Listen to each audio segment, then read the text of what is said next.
राधे राधे। जय श्री कृष्ण। किलिक स्तोत्र।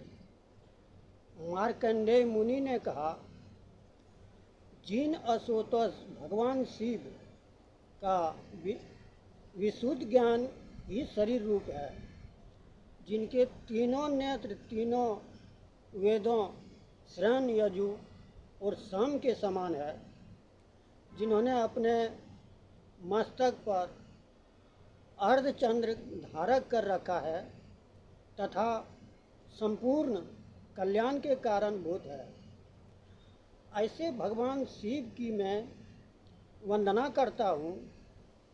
यह किलिक सप्तशती पाठक के लिए सप्तशती मंत्रों के अंडभूत रूप में है। जो लोग इस किलिक का पाठ करते हैं उनका सदैव मंगल होता है।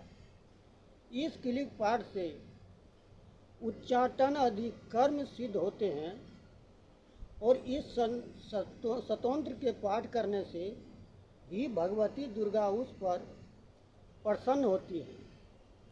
चट्टान नदी कर्मों की सिद्धि तथा भीषण वैधि विनाश के निमित्त यंत्र मंत्र तंत्र आदि कार्यों तथा वेदी मुक्ति के लिए रसायन आदि औषधियों की आवश्यकता पड़ती है, परंतु इस किलिक के पाठ मंत्र से ही बिना तंत्र मंत्र तथा औषधियों के ही चट्टान दी क्रियाएं संपन्न होती है। संपूर्ण रोगों का नाश होता है। जहाँ अन्य मंत्रों के जपती से जो फल प्राप्ति होती है, वही केवल दुर्गा सप्तशती के पाठ मंत्र से ही समस्त सिद्धियाँ उपलब्ध होती है। अब आप ही विचार कीजिए कि इन दोनों में कौन सर्वश्रेष्ठ है। इस शंकर रूपी प्रश्न के समाधान में भगवान शंकर ने दुर्गा सप्तशती को ही बताया गया है। यही दुर्गा सप्तशती सर्वोत्तम फलदायक है। दुर्गा सप्तशती के पाठ मंत्र से ही पाठक के पुण्य की अक्षय वृद्धि होती है। ऐसा देखकर भगवान शंकर ने दुर्गा सप्तशती को गुप्त कर रखा, अर्थात सप्तशती के समस्त विचार।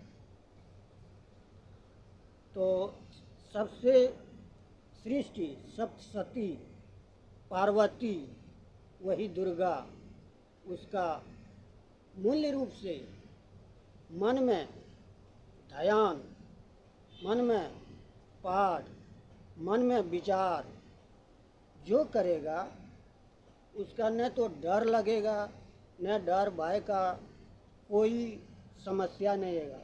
यहाँ तक कि विचार करिए, यहाँ तक कि बीमारी तक जरूर नहीं होने देगा। ये आत्मज्ञान की सब मन में बसाइए।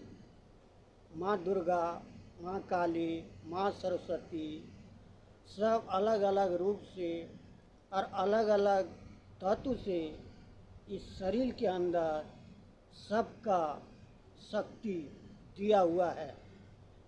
सबका अलग अलग रूप से काम भी किया जा रहा है। इस शरीर अनेक प्रकार के तत्व से निकाला गया है।